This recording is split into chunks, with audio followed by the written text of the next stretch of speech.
Have you settled us? Your Excellency. Distinguished colleagues,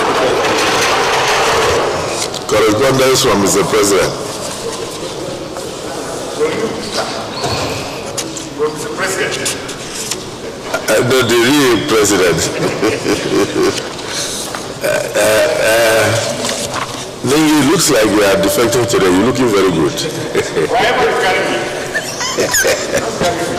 No problem. But he's carrying me, yeah? He said he should carry him. Okay. The distinguished Senate President, confirmation of appointments of chairman and members of the National Human Rights Commission, NHRC. In accordance with the provisions of Section 2, Subsection 3 of the National Human Rights Commission Establishment Act 2010, I am pleased to present for confirmation by the Senate the appointment of the following 15 nominees as chairman and members of the National Human Rights Commission.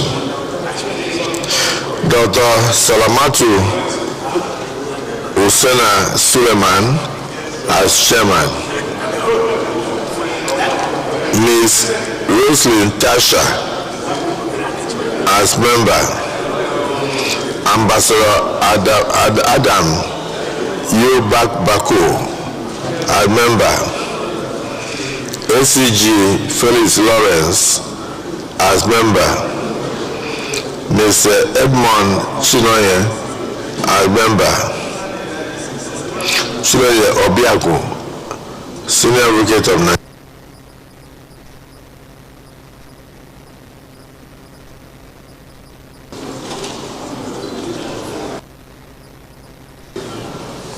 Mrs.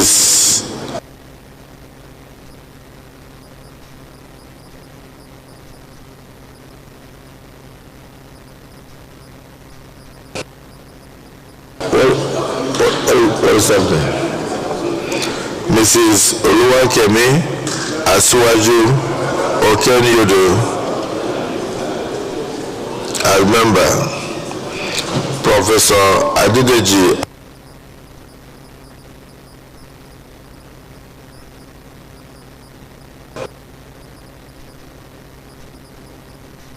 Yusuf as member. Mr. Eze Anaba as member. Otumba Francis Meshe as member. Dr. Anthony Ojukwu, Senior Advocate of Nigeria, as Executive Secretary. Patience Patrick Goodall as member.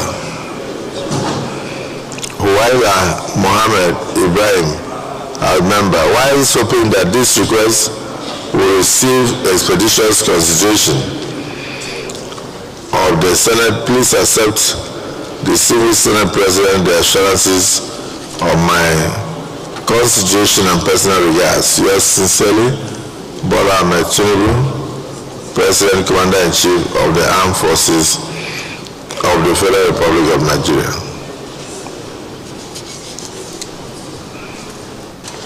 This is referred to the Committee on Judiciary, Human Rights and Legal Matters to revert to the Senate in 2 weeks.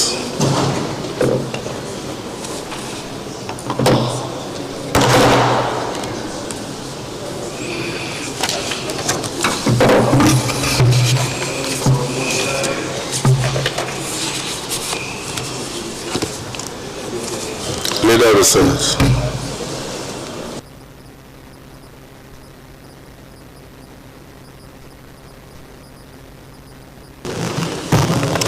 Mr. President, very December 26, SB 1030. Distinguished senators will recall that the bill was read for the first time in this hallowed chamber on Thursday, 23rd April 2026. Mr. President,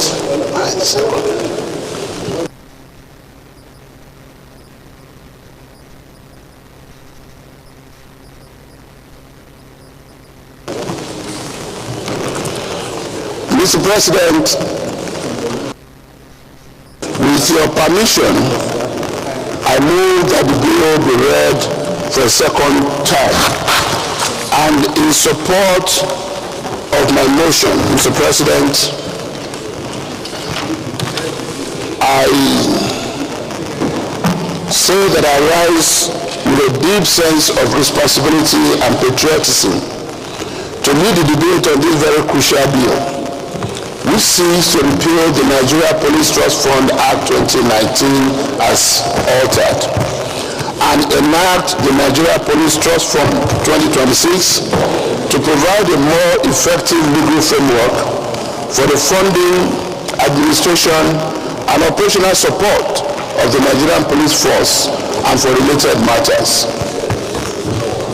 Mr. President and distinguished colleagues, the primary duty of any government is the protection of lives and property.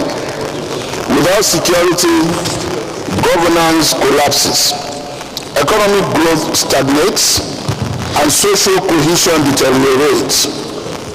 Across our nation today, we are confronted with complex and evolving security threats, ranging from insurgency and banditry to kidnapping, armed robbery, cybercrime, and communal unrest. These challenges have placed enormous pressure on the Nigerian Police Force, which remains the frontline institution for internal security.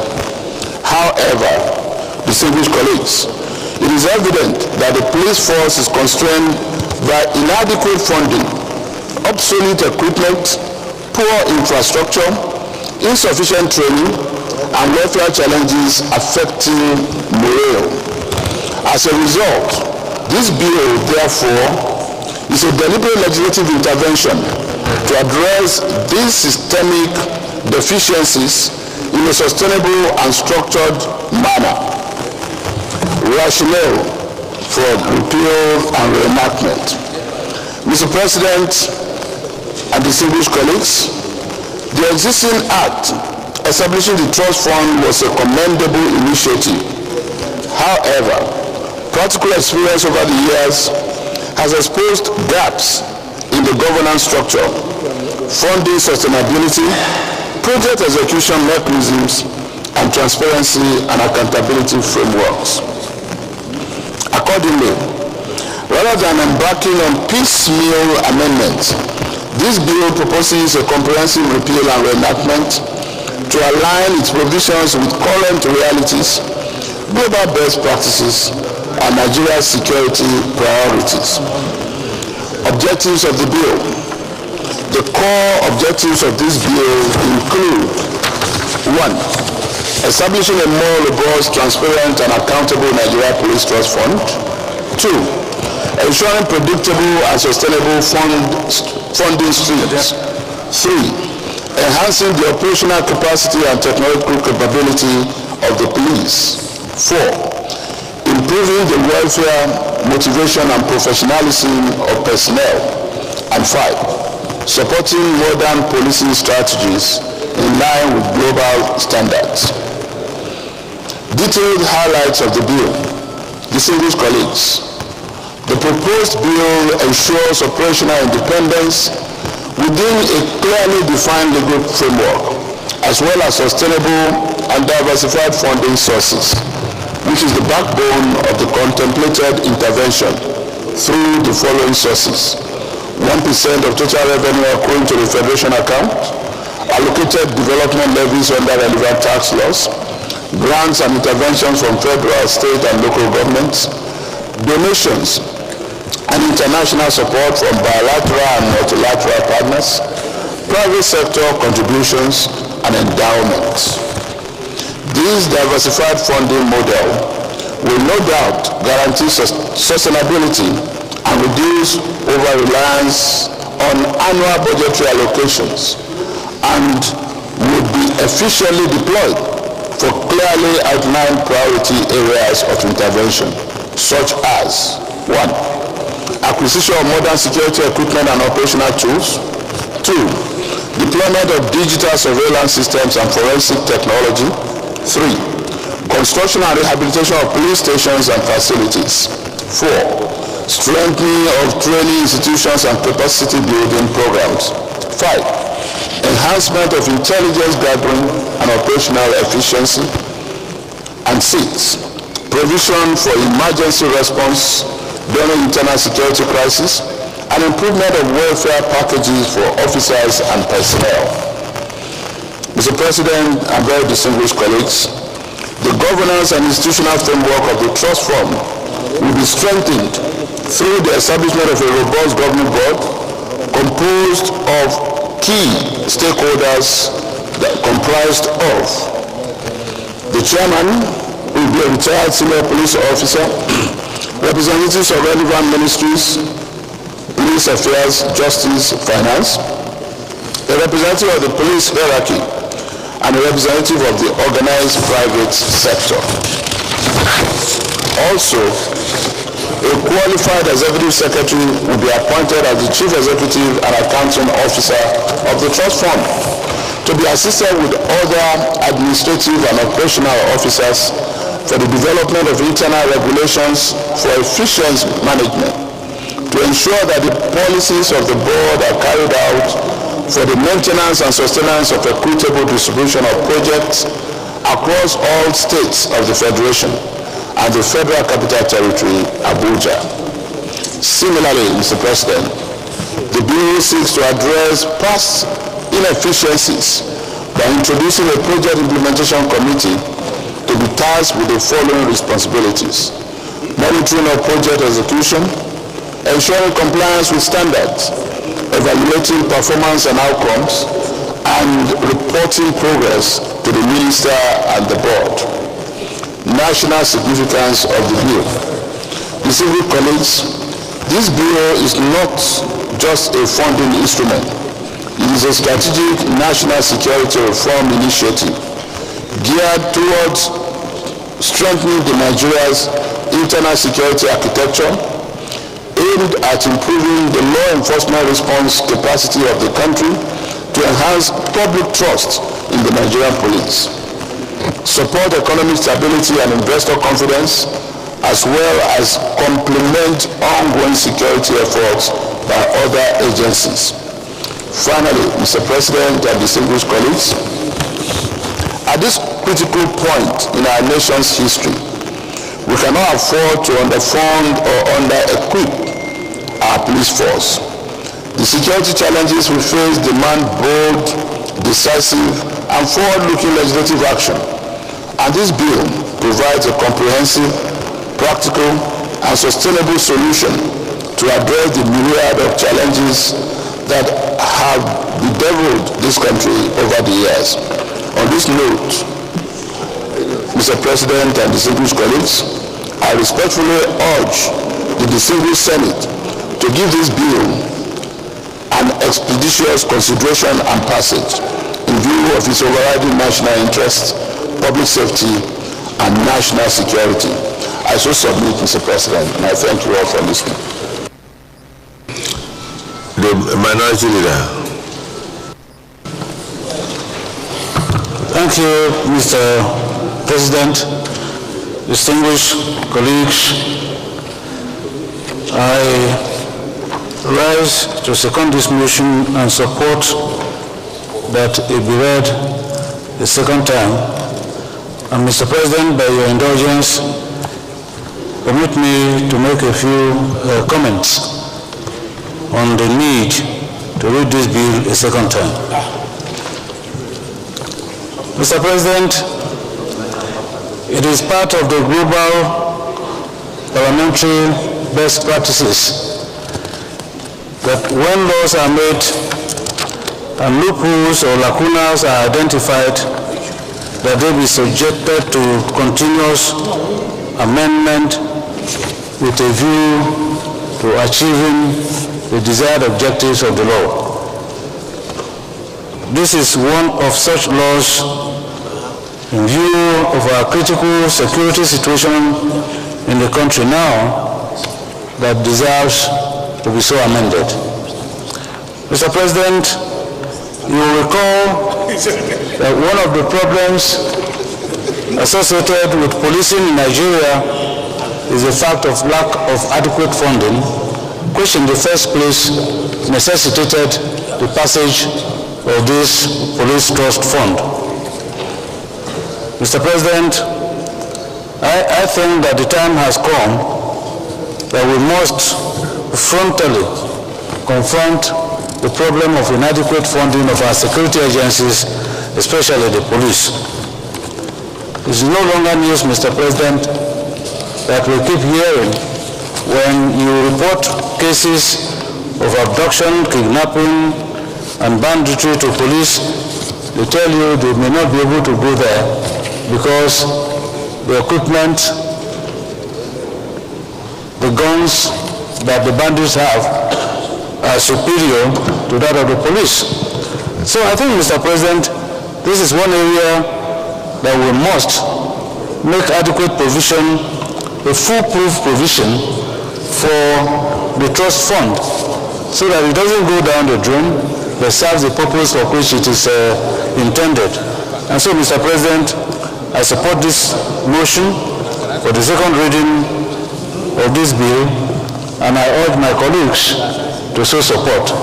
I so submit, Mr. President. This is Senator Nengi. Thank you, Mr. President. My name is Senator Abdul Lingi, and I do represent Bauchi Central of Bauchi State.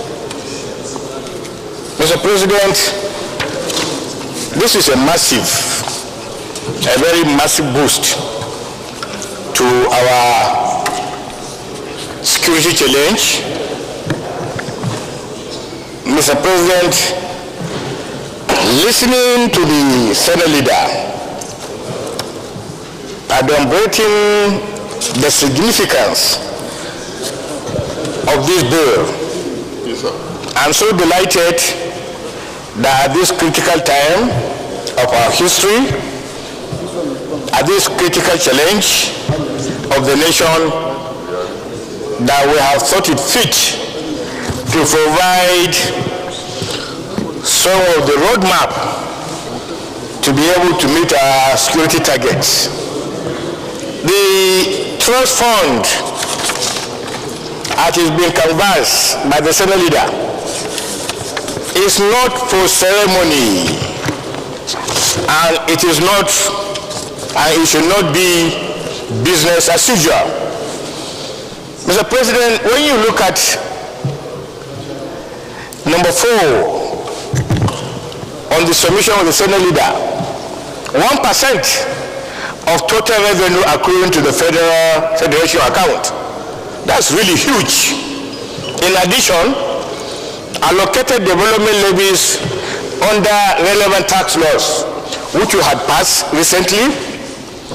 These are statutory allocations. However, what should be paramount in our mind is grants and intervention from federal and state local governments. More often than not, that has not been disclosed. Donations and international support from bilateral and multilateral partners, we know these things, but it has never been disclosed. Private sector contributions and endowment, we also acknowledge that, but it has never been disclosed. And I'm speaking because, as a member of this committee and a former chairman of the House of Representatives Police Committee, these last three items of submission, it becomes almost impossible to have the Nigerian police open up to this. And therefore, when you are budgeting for the Nigerian police, you will not be able to get the right comprehension as what goes into the nitty-gritty of the police expenditure. A question. What was there before? Was it 1%? It's 1%. It's 1%. So all the agencies, armed forces, they all have 1%? Well, the police has 1% because of their sheer size and the assignment at hand. I don't know of the military, but the police is 1%. What? 0.5. What was there was 0.5. 0.5. So Yes. that's why Senator Maduri. You see, where you do smuggling 1%. You know why I'm saying that? Because if you look at the Federation account and what accrues to the federal government, if all agencies keep taking 1%, 1%, 1%, 1%, before you know it, they will take out 19% from here. So that people don't use the guise of amending bills to share money illegally from the consolidated revenue fund of the Federation. Mr. President, at a particular time, they were demanding for 5%. And you look at the challenges they have, 5% is still not going to be adequate for what the police clearly needs. That's why they have all these other state contributions. These other items that I have read out are the ones that the committee must be able to sit down and oversight it. And therefore, the need for acquisition of modern security, deployment of digital surveillance, construction and rehabilitation of police, enhancement, provision for emergency. This should occupy a central place to the Committee of Police in making sure that value that is added must be physically and certainly noticed. It should not be business as usual. This provision of this police trust fund has opened up a clear opportunity for on-the-spot oversight anywhere, anytime. So I support this in, and I'm sure the police committee will do the needful in making sure that these monies, when channeled, are actually channeled to the appropriate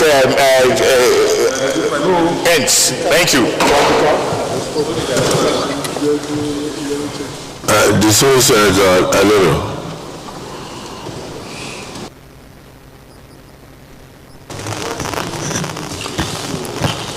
Thank you, Mr. President. Distinguished colleague, Muhammad Adamalero is my name. Mr. President, I rise to support the second reading of this very important bill. I consider it timely and very apt in view of the current security situation Nigeria is facing. Mr. President, it is a well-known fact, in fact it's a notorious fact, that the police force is suffering seriously from gross underfunding and also lack of manpower. Nigeria is supposed to have more than 2 million man police force. Unfortunately today, we only have 360,000 man force. And out of this 360,000, more than half of them are devoted to guard duties, protecting governors, ministers, legislators, leaders of National Assembly, chief executive of boards and parastatals, which means only 180,000 people are left, or personnel are left to police the entire 220 million people. Mr. President, you will agree with me and distinguished colleagues that this figure is grossly inadequate. And currently, 0.5% of whatever goes into Federation account goes into the police trust fund. And this money is not properly used. There is no transparency and accountability in the way it is being used. I'm very happy with the provisions mentioned in this bill, that even members of the private sector, members of the organized private sector are supposed to be members of the board that will ensure proper utilization of whatever is collected. And let me suggest that, Mr. President, allocation from state and local governments, before we do this, we have to get the buy-in of the local governments and the state governments. If you could recall, even the 0.5% that we approved here in the National Assembly, governors challenged it. It took time to lobby seriously before the governors withdrew that suit, because they are saying that the deduction is unconstitutional, it's illegal, and it is quite clear, Section 180, whatever goes into federation account is supposed to be shared based on the existing allocation formula approved by the National Assembly, and the beneficiaries of the federation account are three: federal government, state government, and local government. No agency of federal government will partake in sharing of the allocation in federation account. So we cannot make law that run contrary to the provisions of the Constitution. If we do that, that law is null and void, and it cannot stand. I therefore want us to be very cautious in approving or in allowing 4C. However, I support this bill, and I want it to go for second reading. Maybe, sorry, for third reading, sorry, public hearing. Maybe when it goes to public hearing, all the areas of discrepancies can be expunged. But the noble objective is good, and perhaps we should be very careful in making sure that we don't run contrary to the provisions of the Constitution. In this bill, and they are worth considering. Improving operational efficiency of the police force. We know very well that the police are ill-equipped, and most of the equipment they are using are obsolete. The bandits, the insurgents, are using more sophisticated weapons than the police force. I therefore want us to equip the police force. The welfare is also worth considering to boost the morale of the police force. Mr. President, we have really overburdened the police force to the extent that we have to invite the military to come and perform the role of the police force. The internal security of the country is supposed to be the responsibility of the police force. The Army, the Air Force, and the Navy are supposed to be concerned with external aggression. But in view of the challenges we are facing today in Nigeria, we have allowed the military to come in. Time has come when we should rise above board and make sure that we recruit enough men in the police force, we equip them, and provide them with all the necessary gadgets to fight banditry and insurgency. Mr. President, I saw this my case. Thank you. Well, what you have said, I think, leader of the Senate, we cannot make a law that it is null and void to the extent of the inconsistency. That's number one. Then number two, I would have loved us to ask our police, the Senate Committee on Police Affairs, to give us maybe a brief summary of the achievements of this fund since it was started, since the operation started. So we know whether they were actually used for the benefit of the police and the police force as a whole. And again, we need to have empirical data on why the 0.5 with the contributions and grants were not adequate. Let me even mention this. When I was a governor, I never saw anything from the center. I funded most of the things that the police did in my state. There was a day under the then IGP, Okilo. I gave them 350 jeeps, 4 armored personnel carriers, and I bought a lot of platforms, what I call platform, these maritime boats for the police, and it was many governors were doing the same because of the kind of insecurity that we faced at that time. So sometimes you stay in a year, you don't get anything from the center. So if we consolidate these funds into the center, and at the end they are not distributed, or equipments are not distributed to the states, so what is the purpose of increasing it? Senator Dankwambo, you want to say something? No, I rose to say, Your Excellency, Mr. President, my name is Senator Ibrahim Dankwambo. I represent Gombe North.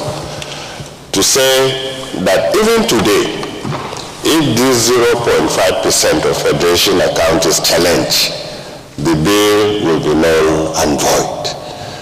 So that it was reversed before in the past. In the past, we have a similar trust fund that was brought, that was challenged by the governors, and you know it was set aside. That was what I want to say. But we all support that the funding of the police force should be improved and should be more transparent. As governors, we have seen what the funding was in those days, and we know that is the situation going on. Two, now that Mr. President is thinking of state police too, I don't know how these two will be married on together.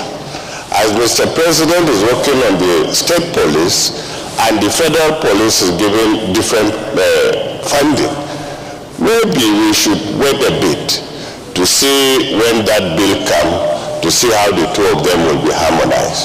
I so submit, Mr. President.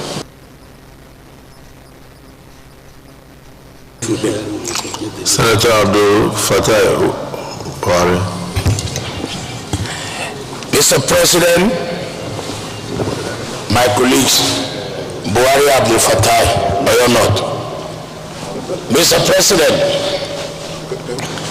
we all travel out of this country, and we know how effective the police are in other countries.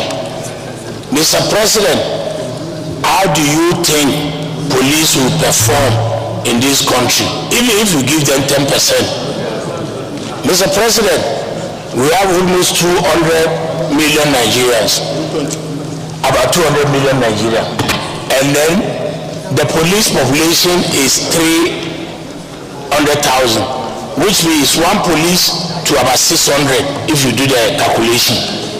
Mr. President, the way we are using the police and the way we are funding the police, we are only complaining because we are not giving them the tools to work so that we will be able to handle them. Sorry. We are saying that even when we have 0.5% from the Consolidated Revenue Fund, yes, it was challenged, yes, and they won.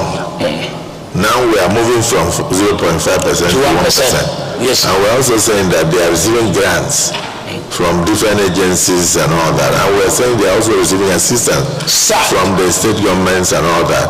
Nobody's against improved funding of the police. Okay. We are against taking action as a parliament. That is unconstitutional. I agree. So talk about the constitutionality. That's what concerns us. Don't talk about the number, what we are not giving adequate funding. We talk about constitutionality of our action as a parliament. We make the laws. We cannot also break the laws. Don't forget that the Constitution of Nigeria is the ground norm. Yeah. The ground norm. So address me on that. Don't talk about whether we have adequate funding for police or we don't have adequate funding for police. We don't have adequate funding for the army. We don't have adequate funding for Air Force. We don't have adequate funding for the Navy. We don't have adequate funding for security. We don't have adequate funding for Parliament. So please, I don't want us to stay here and then do something that will look as if anybody is against anywhere. Everybody knows the need for the police force to be funded, to be well funded. But talk about constitutionality of our action. We are a law-making body. We cannot be lawbreakers.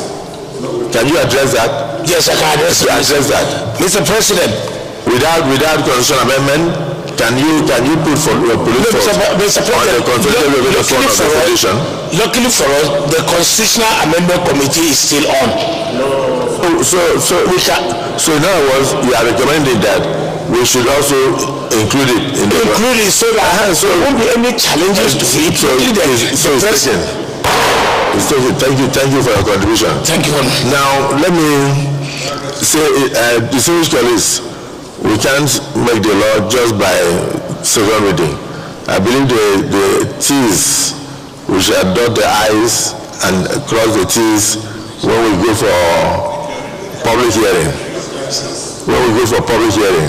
But because it is necessary, I believe we should pass it.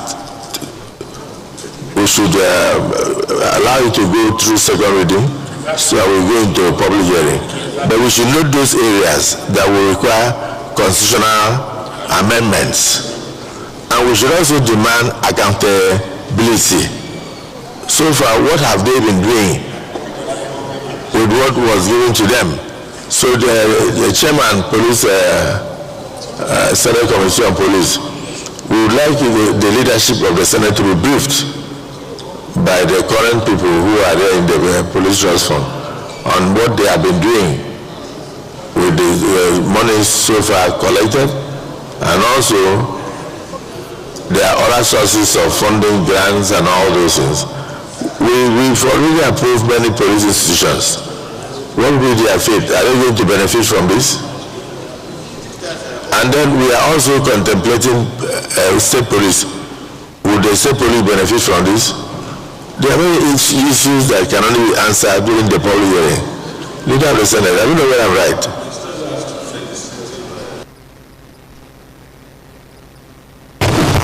Thank you, Mr. President. Again, let me remind us all that this is an executive bill, and it is not our make. It is for us to scrutinize it, and that's why there is going to be a stage of public hearing when all stakeholders are meant to come together. My only request would just be that all of us take interest in this bill when it goes to public hearing. But in the meantime, there's nothing on the face of this bill that makes it illegal. And that's why I quickly disagree with the idea that the bill is illegal. The bill does not confront any of the provisions of our Constitution, but the prayers, as they are, if there's any of the prayer that we feel might not be in tandem with the provisions of our Constitution, which is the grundum, like you said, I think that's where we need to get the Office of the Attorney General, as well as all the other stakeholders in the executive arm, to come and defend it. I also agree with what you have advised the chairman of the Senate Committee on Police Affairs to say, write to a police trust fund and ask them for a report of how they have expended the monies given to them in the past. All of these are in line, but let's all go to the public hearing to deal with the issues. Yes, sir. You have given the chance to. Mr. President, the Nigerian Police Force is for the Federation. It's for the Federation of Nigeria. The Nigerian Police Force, as it is now, is for the Federation of Nigeria. It's not only serving the federal government, but the entire federation. So, what this bill is talking about is in tandem with our Constitution. I don't believe it's outside the confines of the Constitution, or we are breaching the Constitution. It is for the Federation. It touches the man in Akwa Ibom, the man in Eket, the man in Kano, the man in Kabo, my village. So it's for everybody. So, and we know the seriousness of what this bill is talking about. Our security, internal security, which is being threatened every day. So, there's no better time to get this bill passed than now. So it doesn't contravene our Constitution at all. That's my belief. Thank you, Mr. President. Yeah, talking as a layman. Yes, Senator Mangunu. Mr. President, distinguished senators, my name is Mohamed Tahir Mangunu. I represent Borno Senatorial District. Mr. President, I equally submit, and most forcefully for that matter, that what we are doing now is not in any way in breach of the Constitution of the Federal Republic of Nigeria. It is the grand wrong. I want to create your indulgence and refer you to Section 80, subsection 2 of the Constitution of the Federal Republic of Nigeria. Exactly. Subject to your indulgence, I will read, because that provision is very clear and unequivocal. Please read. No monies shall be withdrawn from the Consolidated Revenue Fund of the Federation except to meet the expenditure that is charged upon the fund by this Constitution, or where the issue of those monies has been authorized by an Appropriation Act, Supplementary Act, or an Act first in pursuance of Section 81 of the Constitution. An Act first pursuant to Section 81 of the Constitution. Mr. President, distinguished senators, what we are doing here is trying to pass an act. The Constitution said either in consonance with the Appropriation Act or an alternative, an act passed by the National Assembly. What we are doing now is we are passing an act so that 1% can be charged for the Consolidated Revenue Fund for the funding of the police, which is clearly in consonance with the provision of the Constitution. I wish to submit. Your submission is noted but rejected. Section 81 of the Nigerian Constitution says, you said any act, the Section 80 says any act passed in line with Section 81 of the Constitution. Now, listen to Section 81. Section 81 says, the President shall cause to be prepared and laid before each House of the National Assembly at any time in each financial year estimates of the revenues and expenditure of the Federation for the next following financial year. We are not considering the estimates of the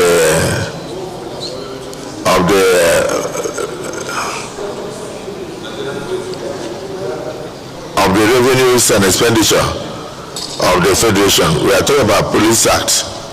Are you hearing me? So if we need to include Police Act and then pass the new finance allocation formula, the Police Act will be there, and when we pass that, that now comes in consonance with the Constitution.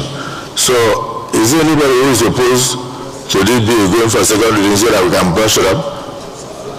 Those in support that it goes for second reading say aye. Those against say nay. The ayes have it. So we were just talking grammar. Leader of the Senate.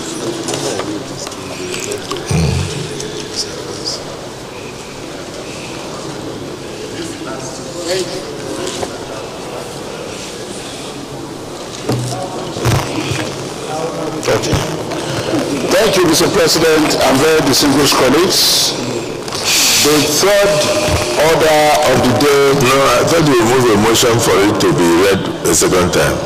Oh, well, that was my motion, sir. But, I read the lead debate in support of my motion. Yes. Use the read for the second time. Okay, so I so move. So now, and you have put the question, and that has been done. In that case, it should go. So Clerk of the Senate. So it's for you to refer it, sir. Clerk of the Senate, you can now read the bill for a second time.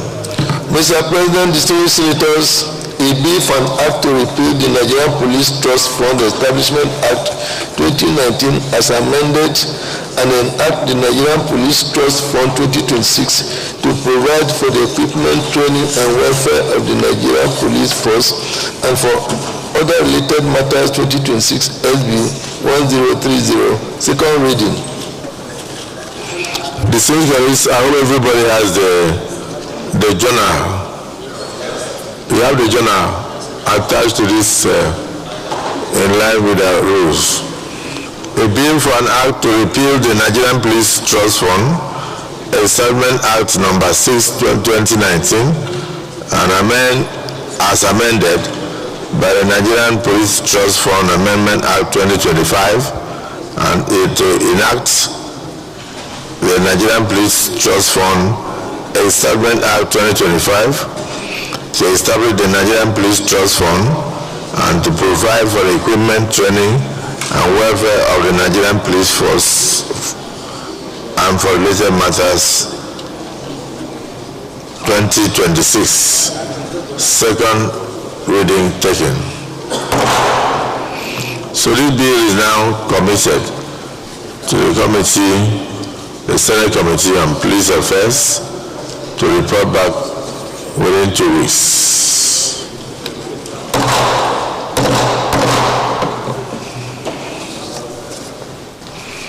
Leader of the Senate.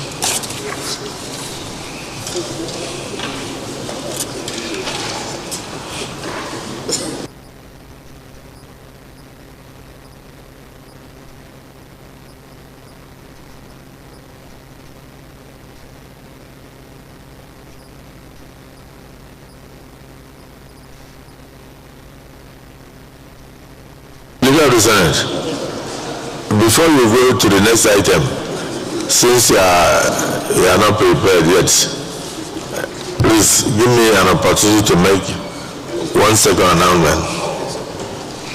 Following the appointment of distinguished Senator Jimoh Ibrahim Folorunso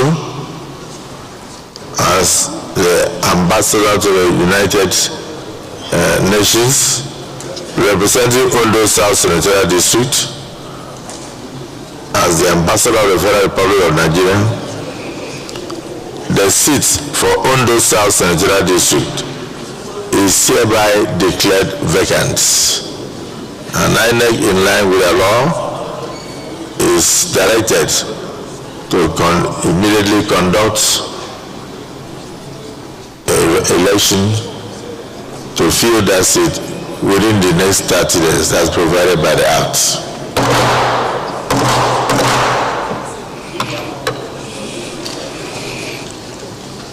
The procedure should be followed, and the CNN should communicate to INEC the decision of the Nigerian Senate immediately.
Leader of the Senate.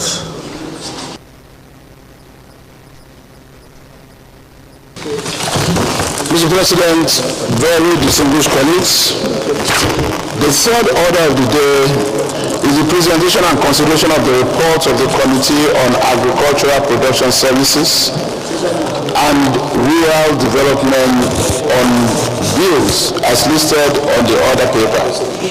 Mr. President, we have 3 reports to be laid by this committee. In view of the fact that the same committee is bringing this report, I would like to move that for the purpose of consideration, the laying and consideration of the bill, that the 3 bills be consolidated so that we can take them together. And in that wise, Mr. President, we will need to invite distinguished Senator Salih Mustafa, Chairman of the committee, to enter a motion that they should be consolidated. They should be consolidated. The minority leader should concur. Yes, sir. And that if it is so approved, that the chairman will be invited to present, to make the report. I so move that.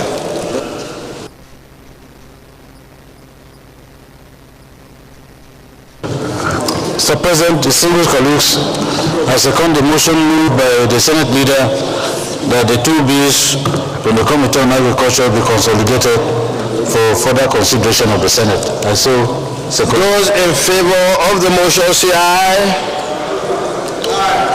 Those against say nay. The ayes have it.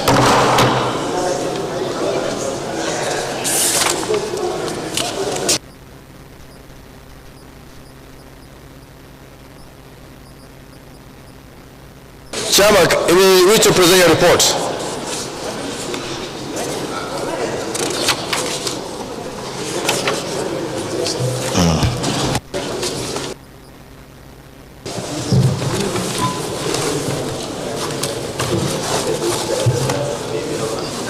Chairman, I was just going to present it. You want to present it? Mr. President, distinguished colleagues, my name is Senator Saliu Mustafa, representing Kwara Central. I rise to present the report on food reserve, cassava bill, and rice bill, as requested that the three reports should be consolidated. Can I approach and submit them now?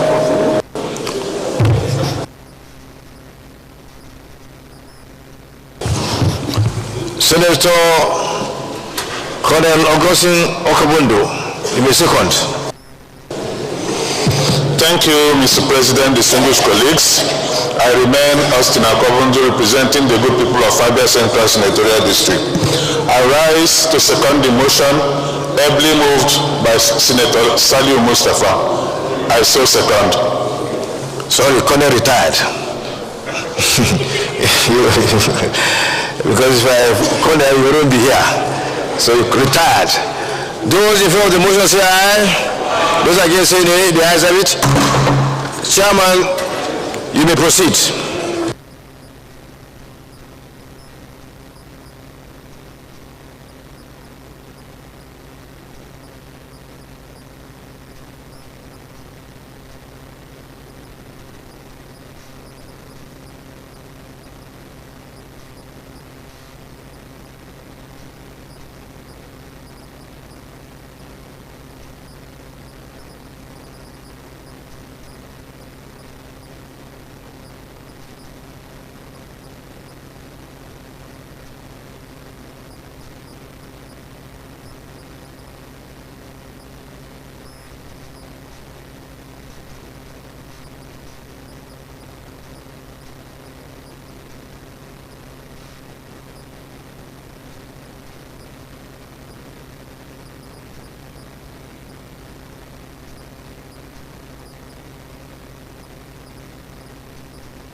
Mr. President, distinguished colleagues, I rise to present the report of the Senate Committee on Agriculture and Rural Development on a bill for an act to establish the National Food Reserve Agency and for matters connected therewith, Bill 2026, SB 139. Mr. President, distinguished colleagues, the report of the Senate Committee on Production Services and Rural Development on a bill to establish the National Food Reserve Agency and for matters connected with it on the general principle of the bill for an act to establish the National Food Reserve Agency and for matters connected therewith. The bill, which was sponsored by distinguished Senator Saliu Mustapha of Kwara Central, was read for the first time on the floor of the Senate on Thursday, 5th October 2023. After extensive deliberation, the bill was read for the second time and referred to the Senate Committee on Agriculture for further legislative action. It was referred on the 22nd October 2024 to report back for its recommendation. There were extensive objectives of the bill. The general objectives of the bill, among others, seek to provide for the establishment of a National Food Reserve Agency, ensuring national food security, and mandate the National Food Agency to act as a buffer against shortages and to maintain a strategic grain reserve that can be released immediately during national emergencies, such as famine, drought, floods, or conflict.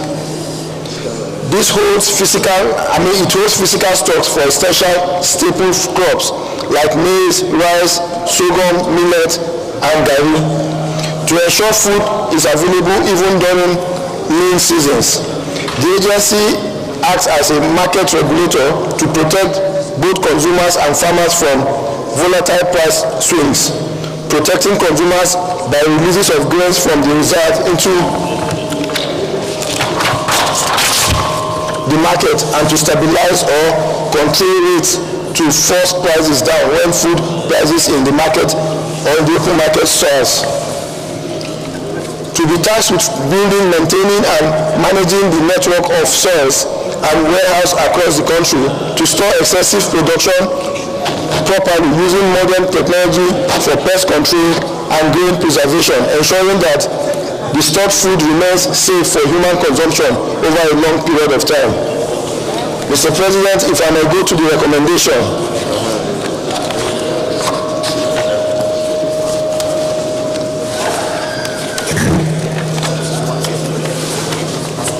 Mr. President, distinguished colleagues, the recommendations are as follows.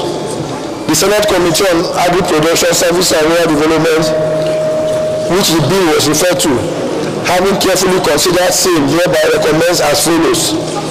That the Senate do consider and pass the bill for an act to establish the National Food Reserve Agency and for matters connected therewith, SB 139, as recommended. Conclusion. Mr. President, distinguished colleagues, the bill, when passed into law, will fulfill the nation's aspiration of feeding itself and attaining national food security. The food reserve stocks can compensate for shortfalls in foreign currency, offset supply stocks, or surge in the demand, and also facilitate humanitarian response to food emergencies. It will help us as a nation to cope with the impact of climate change on food production and supply. With the passage of this bill, this Honorable Chamber will be putting the nation on the path of food security and self-sufficiency.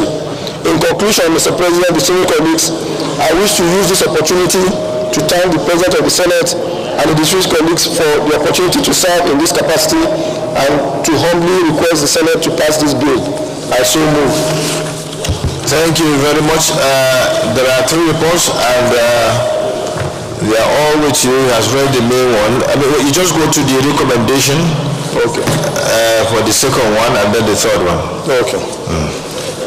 Well, Mr. President, distinguished colleagues, the next one is the report on the Committee of Agriculture and Production Services on a bill for an act to provide a legal and regulatory framework for the inclusion of high-quality cassava flour in edible flour production to encourage cassava farming, create a sustainable market for cassava flour and other related matters, SB 254. Mr. President, distinguished colleagues, I will go straight to the recommendation of this bill as the heading has spelled out what it is meant for.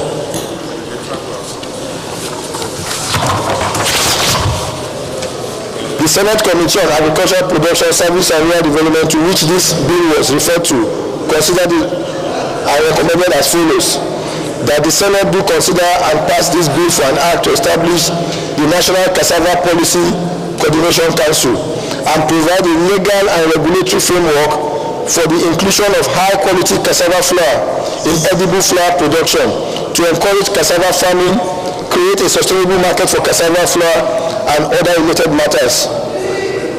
In conclusion, Mr. President, distinguished colleagues, the increasing demand for cassava-based products, both in domestic and international market, creates prospects for market expansion and value addition.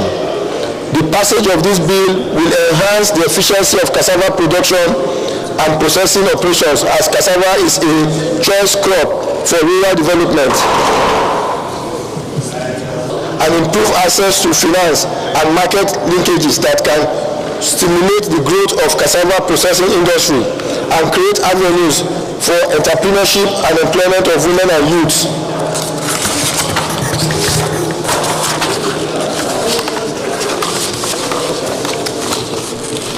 I wish to use this opportunity to also thank the Senate President and my distinguished colleagues that for one and for all, cassava, which is a blessed crop in Nigeria, in fact is one of the only crop that in any part of this country can be grown. So I hope when this bill is passed, it will further encourage and improve the quality of cassava farming in Nigeria. Thank you very much. The third one, Mr. President, distinguished colleagues, is the report of the Senate Committee on Agricultural Production, Services and Rural Development on a bill for an act to establish the National Rice Development Council of Nigeria to provide guidance on the rice research, comprehensive development of the rice sector, and the organization of the rice stakeholders. Distinguished colleagues, as the title reads, this bill is a bill that will increase the production of rice and at the same time increase our rice yield.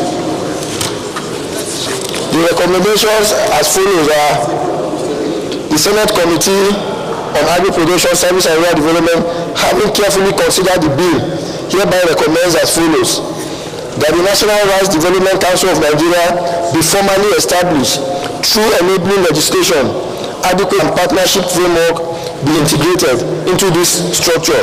All research institutes and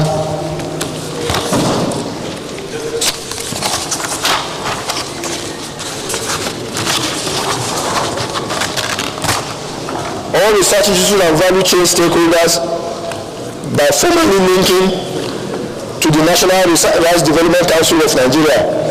And the Senate should please consider the passage of this bill so as to, like I said earlier, to increase the quality and the yield of rice production, being a stable food in Nigeria. The committee's recommendation is as follows: the evidence provided overwhelmingly by support through the public hearing that the establishment of this National Rice Development Council of Nigeria will fill critical institutional gaps, strengthen coordination, enhance research, support stakeholders, and position Nigeria to achieve rice self-sufficiency and sector stability. Establishing the Rice Development Council is a strategic national investment that aligns with broader goals of food security, economic diversification, and agricultural modernization. In conclusion, Mr. President, distinguished colleagues, I wish to use this opportunity once again to thank the Senate President, my colleagues, and for the opportunity to serve in this capacity, and to humbly request the Senate to pass this bill. I so move. Thank you, Mr. Chairman. I think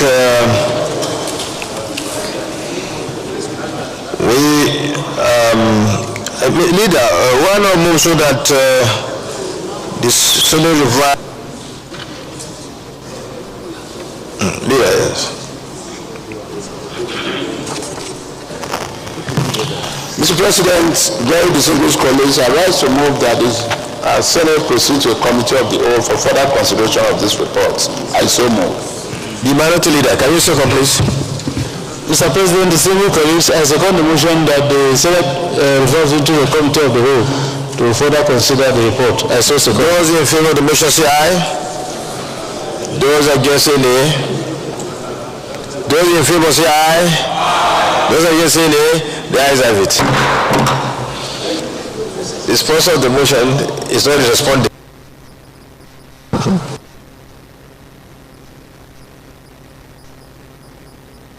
Sponsor of the bill, sorry, not the motion.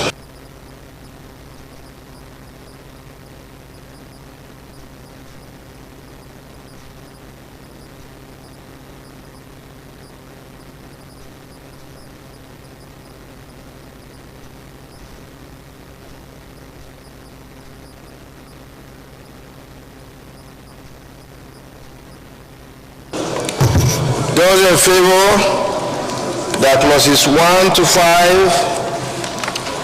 okay, National Food Reserve Agency Establishment Bill 2026 SB 139.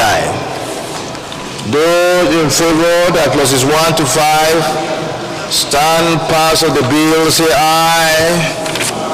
Those against say nay. The ayes have it. Those in favor that clauses 6 to 11 stand pass of the bill say aye. Those against say nay. Those in favor that clause 32, 23 to 32 stand pass of the bill say aye. Those against say nay. The ayes have it. Interpretation clause 33 stand part of the bill, please say aye. Those against say nay. The ayes have it.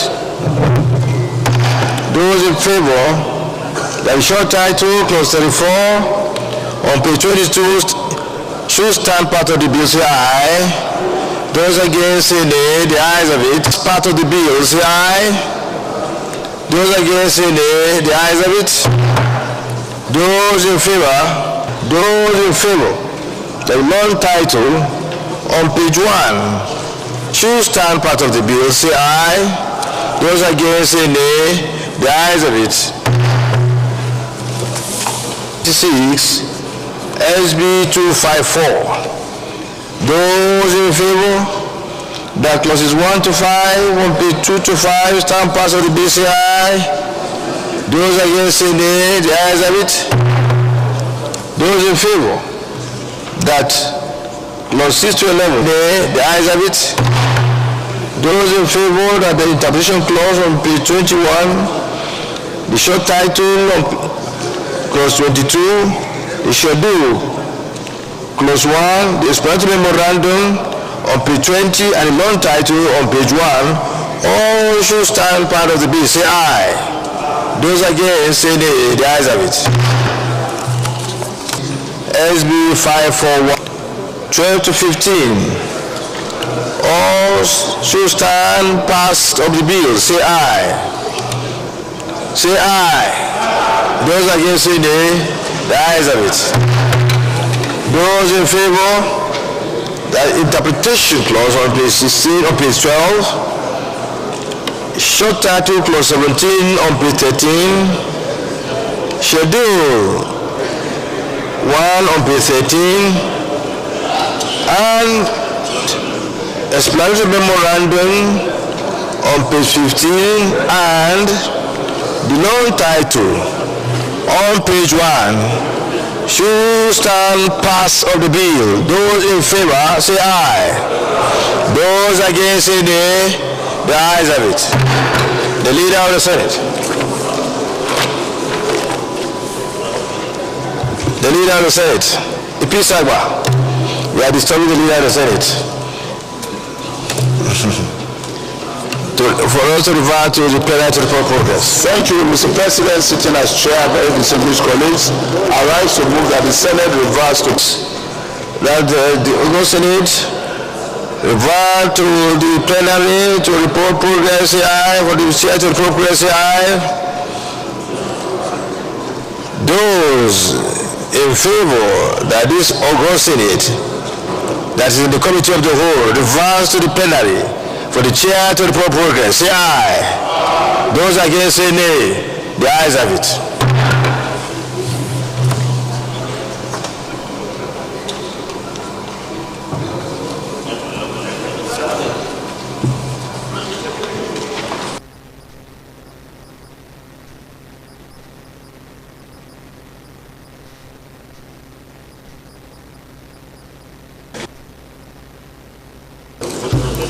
report. A.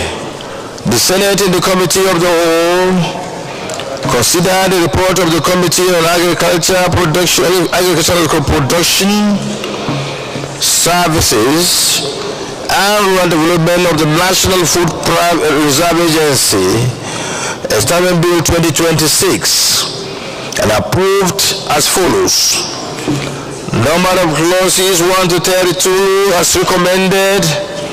Interpretation, clause 33 as recommended. Short title, clause 34 as recommended. Schedules 1 as recommended.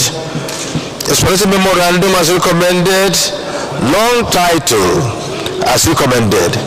Is this a true reflection of what National Cassava Coordination Council Bill 2026 SB 254? Number of clauses 1 to 5 as recommended.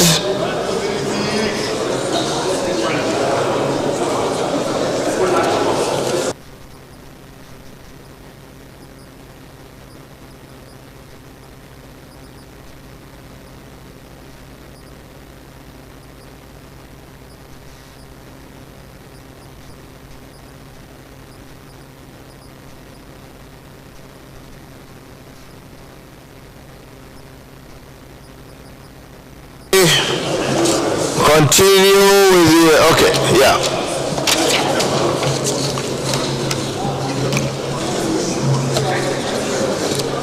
Number of clauses 1 to 20 as recommended. Interpretation, clause 21 as recommended. Short title, clause 22 as recommended. Schedules 1 as recommended. Explanatory memorandum as recommended. Long title as recommended. Is this a true reflection of what transpired in the Committee of the Whole? Chairman, you can't even answer. Chairman, this is your work. Your reports we are considering.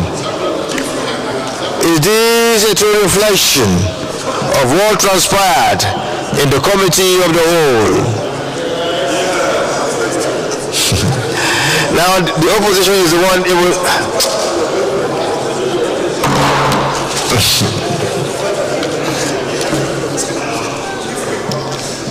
Chief, can you please restore that?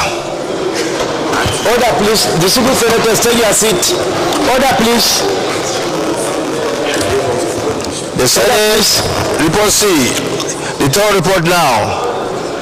The Senate in the Committee of the Whole consider the report of the Committee on Agricultural Production, Services and Rural Development of the National Rice Development Council of Nigeria, Establishment Bill 2026, and approved as follows. Number of clauses 1 to 15 as recommended. Interpretation, clause 16 as recommended. Short title, clause 17 as recommended. Schedule 1 as recommended. Explanatory memorandum as recommended. Long title as recommended. Is this a true reflection of what transpired in the Committee of the Whole?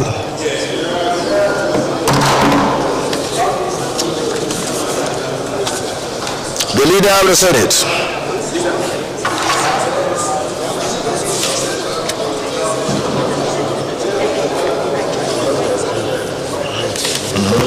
Mr. President, very distinguished colleagues, I rise to move that the bills be now read for the third time. I so move. Minority Leader.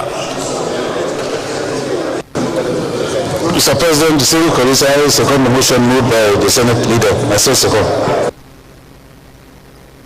Of the motion moved by second leader, and seconded by the minority leader, say aye. Those in favor of the motion moved by the leader of the Senate and the minority, and seconded by the minority leader, say aye. Those against, say nay. The ayes have it. The clerk of the Senate. Mr. President, distinguished senators, a bill for an act to establish the National Food Reserve Agency and for matters connected therewith. Bill 2026 SB 139, third reading. Mr. President, distinguished senators, a bill for an act to provide a legal and regulatory framework for the inclusion of high-quality cassava flour in edible flour production to enable cassava farming, create a sustainable market for cassava flour and for other related matters Bill 2026 SB 254, third reading. Mr. President, distinguished senators, a bill for an act to establish the National Rice Development Council of Nigeria to provide guidance on the rice research, comprehensive development of the rice sector, and then the organization of the rice stakeholders to enhance the local production of rice in Nigeria and for related matters Bill 2026 SB 541, third reading.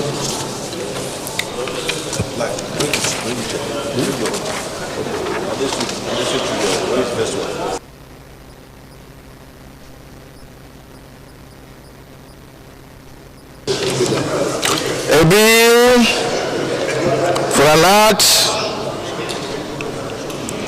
to provide a legal and regulatory framework for the inclusion of high-quality cassava flour in edible flour production to encourage cassava farming, create a sustainable market for cassava flour, and for other related matters Bill 2026 SB 254. A bill for an act to establish the National Rice Development Council of Nigeria to provide guidance on the rice research, comprehensive development of the rice sector, and organization of the rice stakeholders to enhance the local production of rice in Nigeria.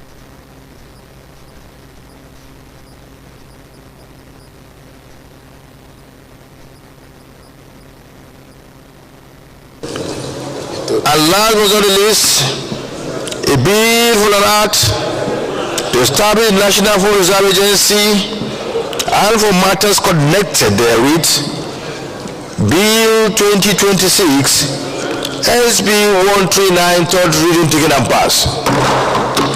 Let me commend the chairman of the Senate Committee on Agricultural Production, Service and Rural Development, Senator Sali Mustafa, members of his committee for a job well done.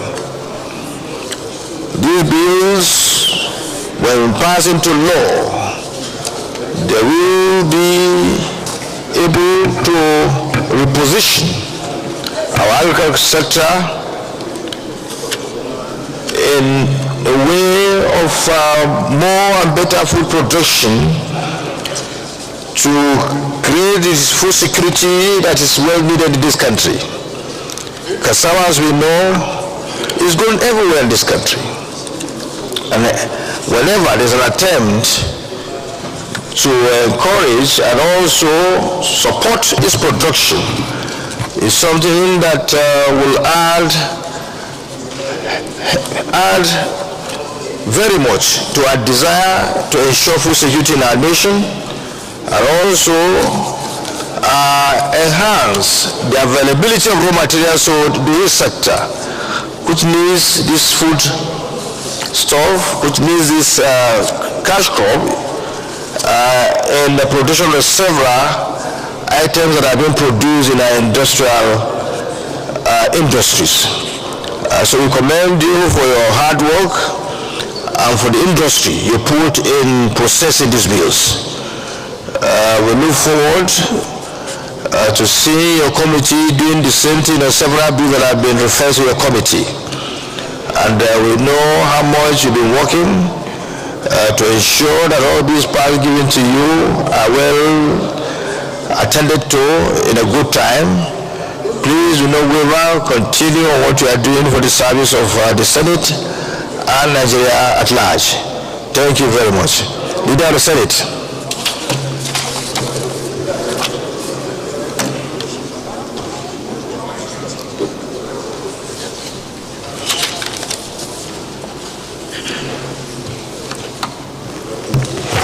Mr. President, very distinguished colleagues, the fourth order of the day is a motion standing in the name of Her Excellency most distinguished Senator Baningo Ifalibo Hari on the urgent need to address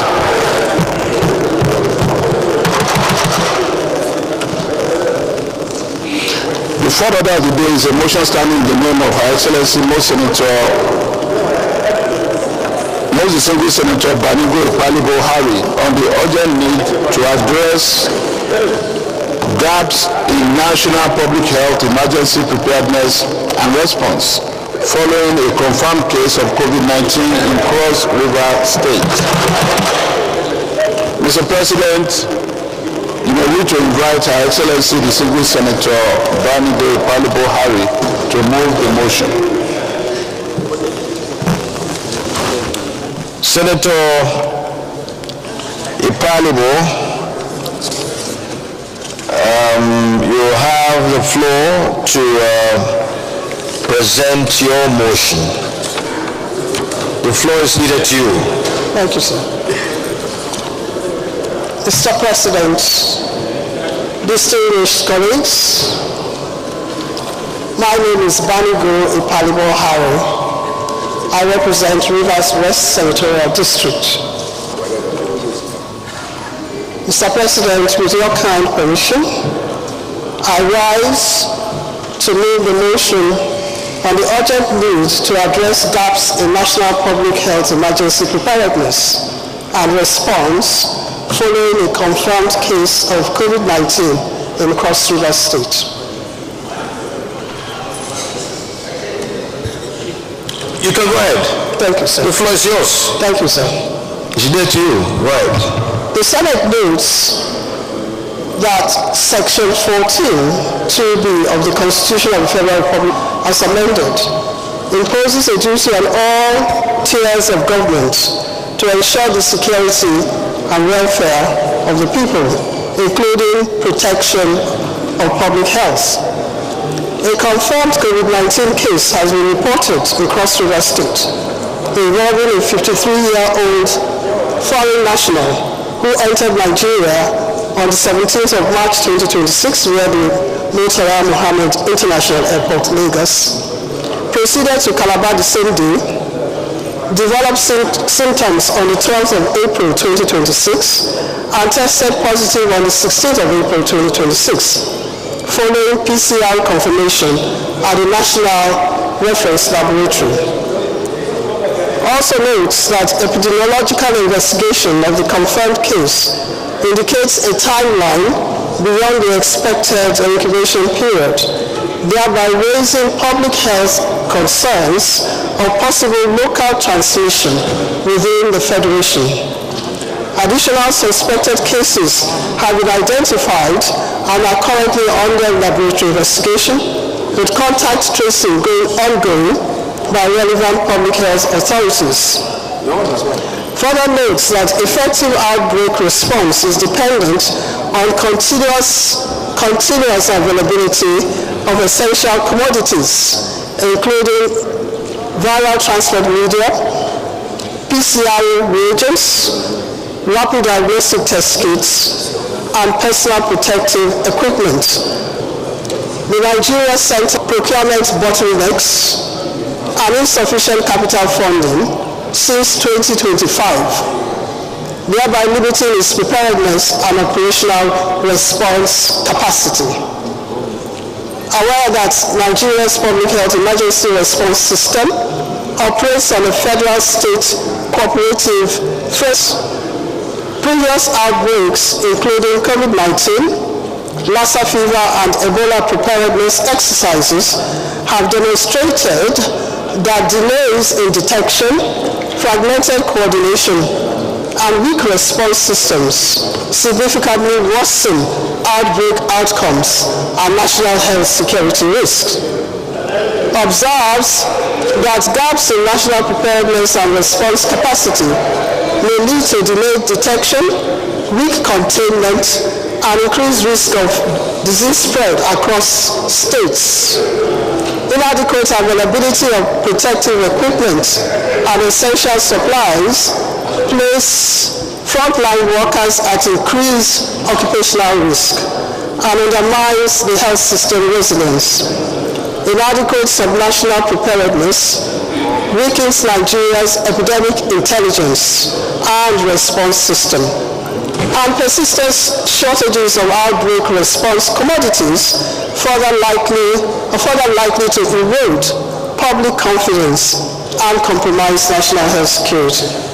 I'm concerned that current deficiencies in outbreak preparedness and response mechanisms may significantly hinder early detection and effective containment of infectious diseases, while continued exposure of frontline health workers due to inadequate protective materials may weaken the capacity of the health workforce and disrupt service delivery.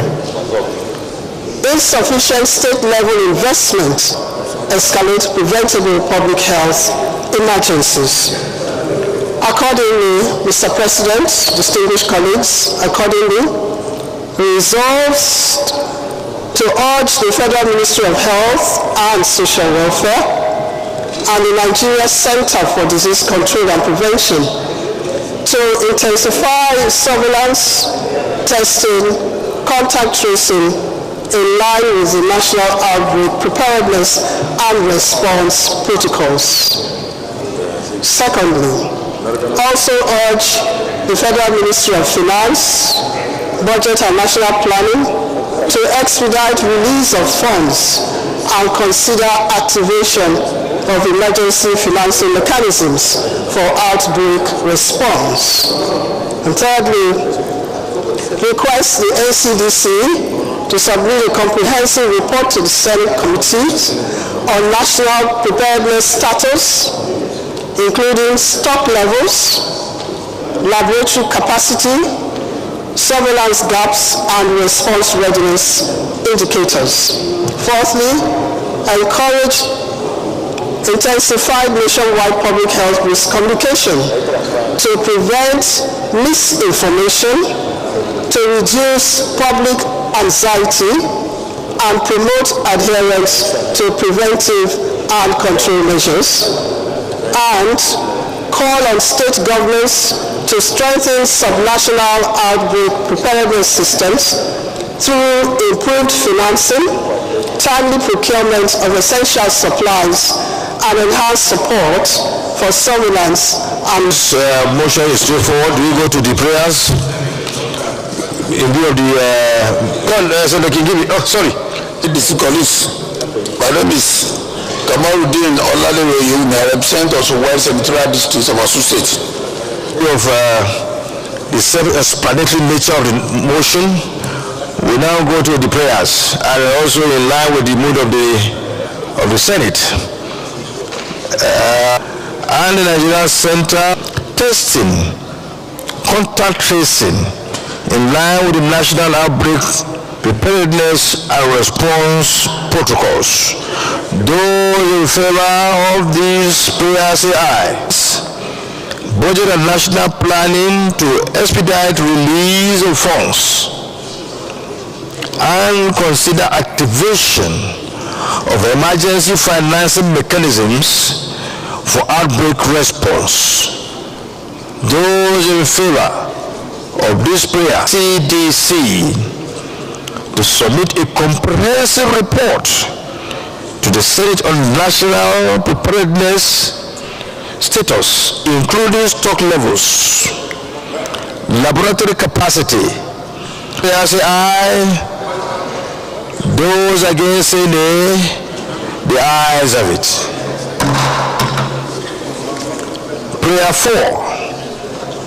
Encourage intensified nationwide public health risk communication to prevent misinformation, reduce public anxiety, and promote adherence to preventive and control measures. Those in favor of this prayer say aye. Those against say nay. The ayes have it. core systems, enhance support for surveillance and rapid response structures. Those in favor of this prayer, say aye. Those against, say nay. The ayes have it. Let me commend additional prayer. Senator Dickens plan. We should come on Friday for the meeting. President of the Senate, my distinguished colleagues, and urge the federal government to establish more Nigerian Center for Disease Control and Prevention for emergency response to this. Any seconder? You second me. Second me now. I'm sorry, no seconder. The additional prayer therefore fails. Anigo Ipali Buhari, who is a medical doctor and chairman, so that adequate preparation will be made to deal with anything that could cause problem fast in bringing forward this motion, so that attention will be brought to it and the entire thing will be nipped in the bud. So thank you very much, and you are commended for doing what, I'm sorry. The mover of the motion and all those who have contributed. And I pray that the prayers we have made here will move the country forward.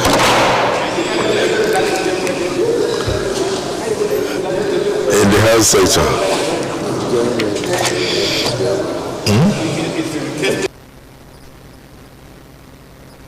Now, two items. Senator Wamai approached the chair.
Of the National Assembly on a daily basis, so it will be the mass will hold today by 4 o'clock in the new National Assembly Church Complex, 4 p.m.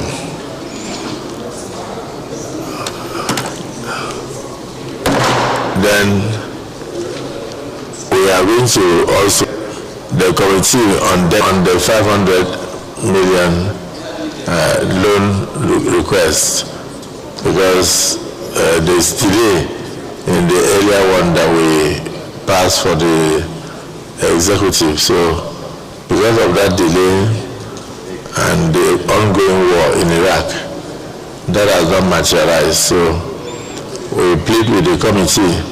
I haven't seen Haruna Manu, I haven't seen Senator Wamako, so we want to have that report tomorrow.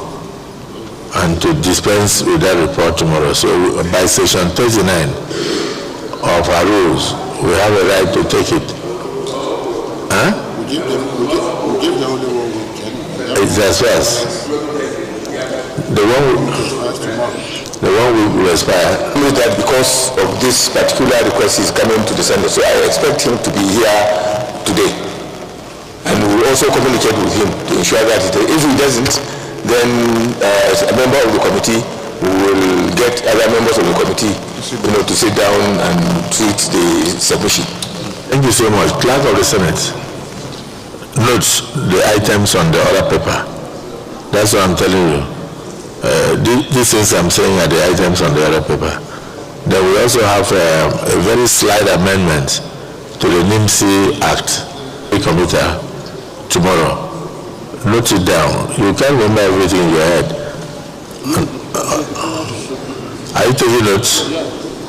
And then we are also finally clearing the Deputy Governor of Central Bank, which was referred to us a long time ago. So,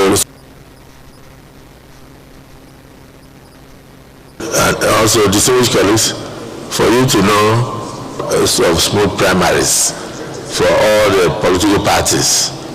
And so the timetable for INEC is out, presidential ballot, and I think it is in our own party. Others can decide to take it on the 1st of May, or 3 weeks break to enable us conclude all primaries of all political parties by at least latest 25th of May. And then the last submission of names for governorship, presidential, senatorial, House of Representatives, House of Assembly will be on the 30th to be submitted to INEC. Therefore, there will be need for many senators will not be here. So there will be need for us to have a slight, I'm mentioning these items openly so that you know that this thing will be finished by tomorrow, so that by Thursday we are through constituents for different primaries according to our party, for the Accord Party, for PDP, for APC and all that. Try to fix your primaries from next week, because we are going to sit throughout this week. We are not going to adjourn, so that it will enable you to go and conclude your primaries. If you are doing primaries and we are still undergoing, we will shortchange your leadership to Wednesday, 29 April 2026 at 11 a.m. I so move. Mr. President and distinguished colleagues, I second the motion that the Senate adjourns to tomorrow 11 a.m. I so second. Distinguished colleagues, the motion will be moved and seconded. Those in support that we adjourn till tomorrow, on Wednesday, April 2026 at 11 a.m. pound. Those in support say aye, and those against say nay. The aye.